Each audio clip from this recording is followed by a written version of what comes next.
Hello everyone, this is Mohini Bhanot और आज मैं आपके साथ शेयर करने जा रही हूँ वो है डी ट्रिपल एस पी का एग्जाम जो 13 अगस्त में हुआ था मॉर्निंग शिफ्ट में नोएडा। उसमें क्या क्या है, कैसे कैसे है, मैं आपको सब बताऊंगी। जितने क्वेश्चन मुझे याद है मैं आपको ट्राई करूंगी, मैं क्वेश्चन भी बताऊँ आपको कि क्या क्या क्वेश्चन आते हैं और कैसे कैसे आते हैं। पहले जब हम वहाँ पे पहुँचते हैं तो वहाँ पे स्ट्रिक्टनेस बहुत ही ज़्यादा है। ये तो बिल्कुल ही मत सोचना कि नहीं वो आपको अलाउ करेंगे, वो आपको कुछ नहीं अलाउ कर रहे। कोई भी ऑर्नामेंट अलाउड नहीं है, ना ही इयररिंग्स, ना ही जैसे चेन डाली मैंने वो भी मैंने उतार। नोज पिन भी आपकी उतराते हैं। अगर आपकी नोज पिन बिल्कुल मत सोचिएगा वो टेप लगा देंगे। कुछ कुछ सेंटर्स में टेप लगा देते हैं, पर नोएडा में जो पेपर हो रहा है वहाँ पे वो टेप नहीं लगाते, वो कहते हैं उतार के आओ इसको। सेकेंडली, पैरों में पायल भी अलाउड नहीं है। जिन्होंने डाली है फीमेल्स ने प्लीज उतार के जाइए, नहीं तो आपको वापस बाहर भेजेंगे। ये उतार के आइए, वो अलाउ नहीं करते। और कुछ भी आप सामान लेके जाते हो देन यू आर रिस्पॉन्सिबल। कि आप जैसे नोज में उतार के वहां रख देते हो, आप रिस्पॉन्सिबल हो, उनका कोई रिस्पॉन्सिबिलिटी नहीं है। सिंपल बात है। कोई भी पेन अलाउड नहीं है बाहर से, वो आपको अंदर ही पेन प्रोवाइड करेंगे, आपको उससे ही फिल करना है। जो भी आपको डिटेल्स एक शीट देंगे, डिटेल्स फिल करनी होती हैं, आपको उसी से करना है और कुछ भी अलाउड नहीं है। सेकेंडली, जो लड़के लोग जा रहे हैं, जो भी पेपर देने जा रहे हैं, उनको फुल स्लीव्स की शर्ट्स भी अलाउड नहीं है। आपको जो भी डालना है वो हाफ स्लीव्स का होना चाहिए, जैसे कि एडमिट कार्ड पर लिखा है। फुल स्लीव्स का अगर डाल के जाते हो तो आपको बाहर भेज देंगे, कहेंगे इसको देख के आओ, इसको चेंज करो या इसको काट के आओ। अलाउड तो ही है पेपर देना, वरना पेपर देना अलाउड नहीं है। ये लड़कों के लिए नहीं है, लड़कियों के लिए सेम ही है। आपको हाफ स्लीव्स की टी शर्ट या जो भी है वो हाफ स्लीव्स का डाल के जाना है, फुल स्लीव्स का अलाउड ही नहीं है। अगर आप डाल के जाते हो आपको काटना पड़ेगा, शर्ट चेंज करनी पड़ेगी, यही ऑप्शन है। और जो भी स्लीपर्स की बात करें तो आप हील्स लड़कियां बिल्कुल अवॉइड करें, और ना ही शूज। हील्स और शूज बिल्कुल अलाउड नहीं है, आपको उतारना पड़ेगा वहीं। और पेपर में आप नंगे पैर जाओगे। बहुत सारी लड़की मेरे साथ जो लड़कियां हैं वो नंगे पैर बैठे थे पेपर देने, बिकॉज क्यों, वो शूज डाल के आए थे। अलाउड नहीं है, तो आप नहीं कर सकते। ये हुआ हमारे स्ट्रिक्टनेस की बात। और सेकेंडली, जैसे नॉन नर्सिंग है, बताती हूँ। जो नॉन नर्सिंग है वो पहले आता है और नर्सिंग बाद में आता है। नॉन नर्सिंग के 5 सेट्स हैं, एक सेट में 20 क्वेश्चन है, वो पहले आएगा। सबसे पहले होता है maths, reasoning, GK, Hindi. English पहले आती है, हिंदी बाद में आती है। आप एक सेट स्टार्ट करोगे करना, वो सेट होगा, आप सबमिट करोगे, तब आप नेक्स्ट सेट पे जाओगे। यही 5 सेट नॉन नर्सिंग के हैं। और जो बोल रहे हैं नर्सिंग एक ही सेट में आती, नहीं, नर्सिंग एक सेट में नहीं आती, नर्सिंग 5 सेट में आती है। 5 सेट में सेम नर्सिंग के क्वेश्चन होंगे जो फर्स्ट सेट में होंगे। जैसे फर्स्ट सेट में 20 क्वेश्चन है, वो सारे क्वेश्चन आप सॉल्व करोगे, आते हैं नहीं आते, सबमिट करोगे, तब नेक्स्ट सेट खुलेगा। ऐसे ही 10 सेट हैं। और सबसे बड़ी बात है टाइम मैनेजमेंट की। आपको टाइम मैनेज करना ही पड़ेगा, बिकॉज टाइम मैनेजमेंट नहीं होता। क्यों नहीं होता? बिकॉज नॉन नर्सिंग पहले है। नॉन नर्सिंग को पहले देख के हम सोचते हैं ये भी कर ले, ये भी कर ले, ये भी कर ले। मैंने भी ये किया है, मैंने मैथ्स के क्वेश्चन सॉल्व किए हैं, तो उसमें टाइम टेकिंग है। अगर आपको आते हैं या आपको लगता है कि आप सॉल्व कर लोगे, आप ट्राई करो। अगर नहीं आते तो मत लो रिस्क। नेगेटिव मार्किंग में जाओगे, क्या फायदा होगा? कोई फायदा नहीं, क्या। तो मैंने मैथ सॉल्व किया है। मैथ्स में क्वेश्चन ज्यादातर परसेंटेज पे आ रहे थे, रेशो पे आ, प्रॉफिट लॉस पे थे। क्वेश्चन आता कि रोम्बस का मतलब ये है, उसका सरफेस एरिया बताओ कितना है।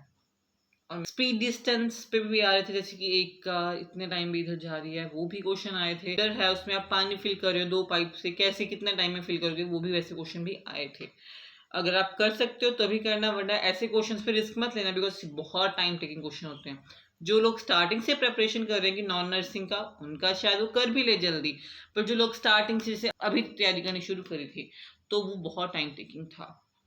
बेसिकली जो मैं नर्सिंग का पार्ट है जस्ट 45 मिनट्स में किया है। उससे पहले मैं नॉन नर्सिंग पे ही थी, समझ रहे हो आप। उसके बाद ये, उसके बाद रीजनिंग में क्वेश्चन आएंगे, जैसे आपको स्ट्रक्चर्स दी होंगी, जैसे आजकल बहुत है, जैसे ट्राइंगल्स की स्ट्रक्चर्स दी हैं। आपको ये बताना है कि जो फर्स्ट वाले के साथ कौन सी 4 स्ट्रक्चर्स मैच करती हैं, तो ये बताना है। बहुत टाइम लगता है, बिकॉज आपको अच्छी तरह से देखना पड़ता है, सारी स्ट्रक्चर्स को एनालाइज करना पड़ता है, आप ऐसे ही आंसर नहीं दे सकते। उसके बाद उसमें एक क्वेश्चन था, वहाँ पे एक पजल बनी हुई थी, तो उसमें ये था कि जो ये पजल है इसकी रिफ्लेक्शन जब पड़ेगी तो कौन सी साइड को पड़ेगी, और ये भी आपको देखना पड़ता है। और ऊपर से टाइम चल रहा है बिल्कुल साथ में, तो आप उसमें इतना वो हो जाते हो कि ये क्या है, नहीं जल्दी समझ आता। या मतलब क्विक ट्रिक बनाइए। उससे आपको बहुत ही बेनिफिट होने वाला है। जो भी आगे अभी पेपर देने वाले हैं वो ट्राई कीजिए, जो पुराने क्वेश्चन हैं वो देखिए, प्रीवियस ईयर्स क्वेश्चन आते हैं पर जो नर्सिंग वाले पुराने क्वेश्चन आते हैं, मैंने खुद पेपर में नोट किया, अच्छा ये क्वेश्चन और करंट के क्वेश्चन भी आते हैं सीरियसली। अब हम सोचते हैं कि नॉन नर्सिंग में करंट क्या आएगा, आता है, आप एक बार पढ़िए। इसमें पैराज आएंगे, मैं ये नहीं बोलूँगी पैराज बहुत बड़े नहीं है पैराज, 9-10 मतलब इतना सा पैरा है वो, 9-10 लाइनों का, एक साइड पैराग्राफ दिया और एक साइड क्वेश्चन दिया, तो आप ये प्रेफर कीजिए पहले क्वेश्चन पढ़िए, आंसर पढ़िए और देन पैरा पढ़िए। इससे आपको ये पता चल जाएगा कि अच्छा ये क्वेश्चन है, इसका ये आंसर, इनमें से कोई आंसर है। जब आप पैरा पढ़ोगे तो आपको पता चल जाएगा अच्छा इसका आंसर ये है। तो वो टाइम टेकिंग है। और जैसे कि मैंने पुरानी किसी वीडियो सुनी थी, उसने ये बोला कि जो पैरा है उसमें सिर्फ एक ही क्वेश्चन आया, नहीं, पैरा में से 2 या 3 क्वेश्चन आए हैं, मेरे टाइम आए हैं। उसमें से वो पैरा था किसी डॉक्टर से रिलेटेड जो कि पेट स्पेशलिस्ट है, और उसके रिलेटेड क्वेश्चन था। तो उसमें क्वेश्चन, पहला क्वेश्चन ये आया था कि डॉक्टर की स्पेशलिटी क्या है, 3-4 ऑप्शन थे, पीड्स, कार्डियो, ये सब था। तो मैंने वो क्वेश्चन पहले पढ़ लिया था, इसलिए मेरे को पता लगा कि इसका आंसर पीड्स है। Instead of wasting your time कि आप पूरा पैरा पढ़ो, आप उतना ही क्वेश्चन पढ़ो और उतना पैरा पढ़ो, दैट्स इनफ। नेक्स्ट क्वेश्चन ये आया था कि डॉक्टर, जो उसमें डॉक्टर के बारे में बताया, डॉक्टर में कौन सी क्वालिटीज़ हैं। ऑप्शन उसमें ऊपर ही लिखा था कि डॉक्टर बहुत स्किलफुल है और नीचे लिखा था डॉक्टर बहुत कनेक्ट है अपने काम के लिए, ये हेल्पफुल है। ऐसे ही ठीक है। और ऐसे ही हिंदी में पैरा भी आया था, इसमें भी जैसे हमें 6 साल हो चुका है मैथ छोड़े हुए, तो एकदम से वापस करना बहुत ही मुश्किल होता है। पर मैं ये बोलूँगी ट्राई कीजिए, पर ज़्यादा टाइम वेस्ट मत कीजिए किसी पे। और जीके में क्वेश्चन कैसे आते हैं, जीके में मेरे को क्वेश्चन आया था, सरोजिनी नायडू है, उनका जन्म स्थान कहाँ है। मैंने इंग्लिश पेपर सॉल्व किया है, उनका बर्थ प्लेस कहाँ। इसमें ऑप्शन था बेंगलोर, पुणे, ये ऑप्शन, 2 ऑप्शन जो याद है, और एक ऑप्शन याद है उनका, ये पहला क्वेश्चन उनका बर्थ प्लेस पे आया था। और जो सेकंड क्वेश्चन, सीसम लैंग्वेज मॉडल कौन से डिपार्टमेंट के अंदर आता है, उसमें ऑप्शन मेरे को एक एग्रीकल्चर था, सेकंड ऑप्शन वो एजुकेशन, और 2 और ऑप्शन थे, आपको उसमें से चूज करना है कौन सा सही है। पहला क्वेश्चन था, एक बुक दी गई थी, बुक का नाम दिया गया था कि ये बुक किसने लिखी है, उसमें क्रिकेटर्स का नाम था। जो बुक है वो रविचंद्रन अश्विन के द्वारा लिखी गई है, तो उस बुक का नाम था और नीचे क्रिकेटर्स के नाम थे किसमें। एक और क्वेश्चन था जीके में जिसमें ये था कि ईयर्स दिए गए थे आपको, 2 स्पीसीज, उसमें ईयर फिल करने थे कि अफगान और रशियन की वॉर रिलेटेड कोई क्वेश्चन था। जैसे रीजनिंग में एक और क्वेश्चन था, उसमें आपको बहुत सारे नंबर दिए हैं, मतलब नंबर था उसमें, बीच में ही अल्फ़ाबेट थे, मिक्स नंबर थे, सिंबल्स थे। उसमें क्वेश्चन में ये आया था कि काउंट करो नंबर्स को जिनके पहले कोई अल्फ़ाबेट आता है या कोई सिंबल आता है। ऐसे क्वेश्चंस थे। क्वेश्चन भी आते हैं ना, जैसे कि ABCDE इतने दिए हैं, आप बताइए कि A is third to B, ये सब क्वेश्चन भी आए हैं।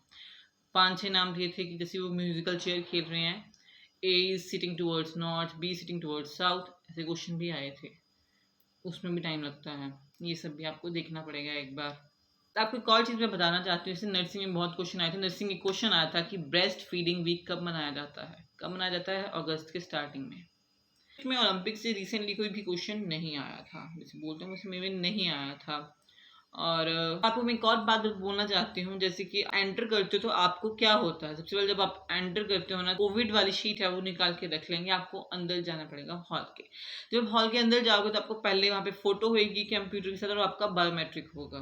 उसके बाद वो आपको एक नंबर असाइन करेगी, इस नंबर के कंप्यूटर पर जाके आप बैठिए और वहाँ पे पेपर सॉल्व कीजिए। जब आप बैठे होंगे आपके पास 30 में, मतलब मेरे पास तो 30 मिनट्स का टाइम था, बिकॉज मैं प्रॉपर 7 बजे पहुँच गई थी, तो मेरे पास 30 मिनट का टाइम था।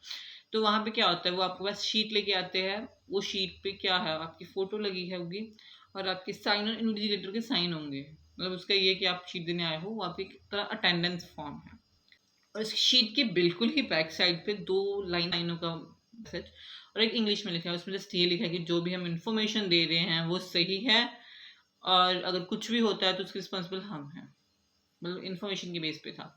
आप पहले लिख लीजिए, बिकॉज वो हिंदी में भी है और इंग्लिश में भी है, ये नहीं है कि वो छोटा सा पैरा है, वो अच्छी तरह से टाइम लगता है उसको लिखने में, तो आप पहले ही लिख लीजिए। 30 जगह मैं बाद में लिखूँ, कोई बच्चे देखते नहीं, मैंने भी जैसे थोड़ा सा बाद में देखा था, उसमें मुश्किल होती है कि आपको बहुत जल्दी लिखना पड़ता है, टाइम टेकिंग है वो लिखना, तो पहले ही लिख लीजिएगा। शीट आएगी, रफ शीट के बिल्कुल कॉर्नर पे कॉलम्स होंगे, उसमें आपको अपना नाम, रोल नंबर, सेंटर, वो सब भरना पड़ता है, वो भी पहले ही कर लेना।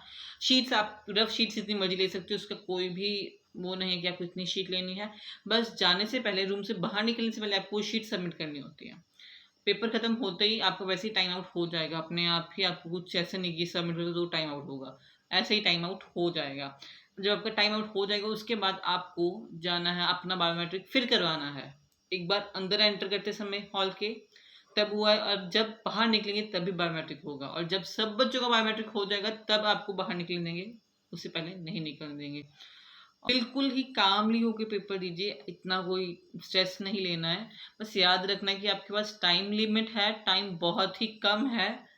200 क्वेश्चन है इन 120 मिनट्स, समझ रहे हो?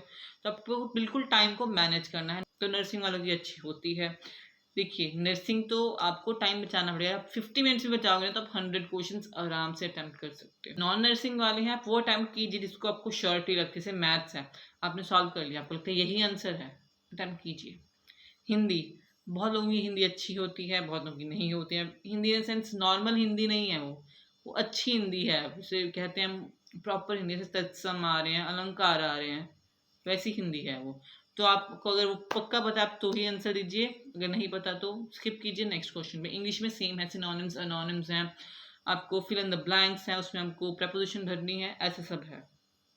हिंदी में क्वेश्चन आया था कि प्रायवाची है यमुना का, ये क्वेश्चन आया है, तो याद है, मैं आपको वो क्वेश्चन बता रही हूँ, हिंदी में ही क्वेश्चन आया है। ओवरऑल पेपर का जो लेवल है, नर्सिंग इजी टू मॉडरेट थी। मैं ये नहीं बोलूँगी बहुत ही इजी थी, बहुत इजी नहीं थी, इजी टू मॉडरेट थी।